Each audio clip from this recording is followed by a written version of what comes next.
I now invite Ms. Mariam Burka, United Nations Global Advocate for Peace and youth leader, whose work bridges art, activism, championing women's rights, youth empowerment, and peace building, to recite a poem.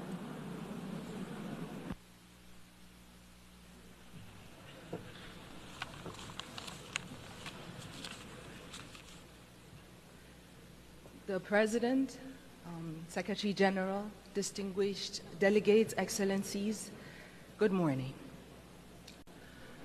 Walking these halls, I realized that the United Nations was not built from harmony.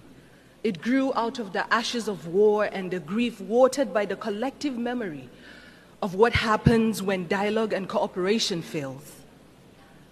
Its foundation is not peace achieved, but peace pursued, fragile, imperfect, necessary, not just worth fighting for, but requiring a fight.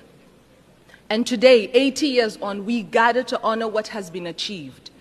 Nations rebuilt, walls of division lowered, millions lifted by the shared will. But these are victories worth remembering, but the story is unfinished. The cracks in the foundation calls us to repair, to act, not to retreat. Our world bleeds before our eyes. Children in conflict zones, nations silenced by hunger and war. And it begs the question, are we witnessing the collapse of conscience in real time? Because behind every pact, there are people. Behind every statistic, there is a story. And behind every commitment that we sign, there are lives depending on whether we honor our words or not. And so this is not the time to feel powerless, because yes, hope and despair can coexist in the same breath, because healing is not linear. The United Nations is not a monument, it is a mirror, and it reflects what we have dared to imagine 80 years ago, and today, here, it asks, will we dare again? Will we dare to work better together? Because if the past proves that we can build peace from ashes, then the present demands that we build it again, louder, braver, together. I speak as a global peace advocate, not because peace is easy, but because silence is complicity, and so I will not be silent. You know, I used to think that peace was a place, a final destination we arrive at after all wars have ended. But I have come to understand that peace is not a line that we cross.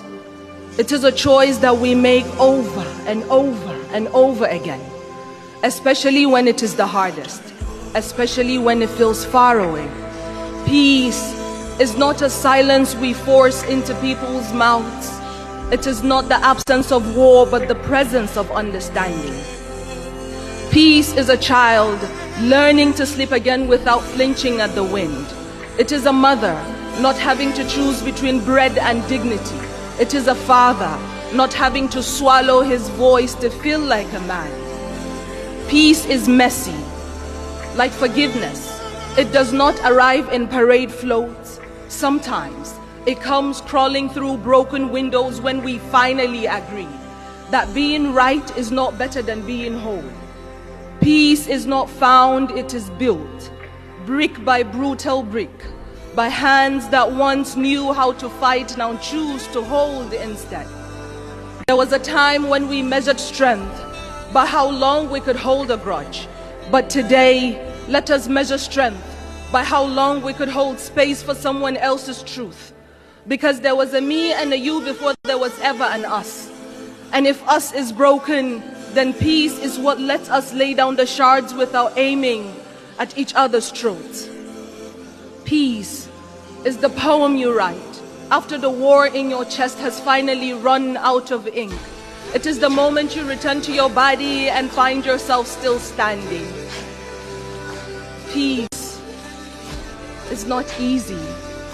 And so let us not forget the ones who have carried peace quietly through the fire. The women whose hands mend what war has torn, who rebuild homes from memory, raise children between checkpoints, hold their families like nations, because peace has always known the name of a woman. carried through the way that she chooses courage over collapse again and again.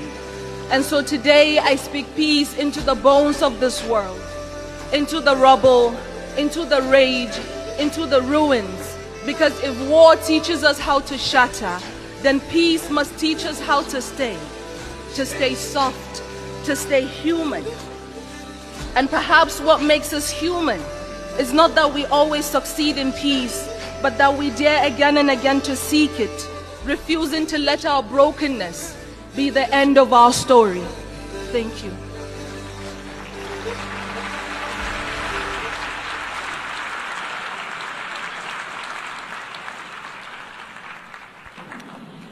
I thank Ms. Burkhan, and as we conclude and after listening to this beautiful poem, let me emphasize again, peace is only a word and better together is only a slogan until we embrace it.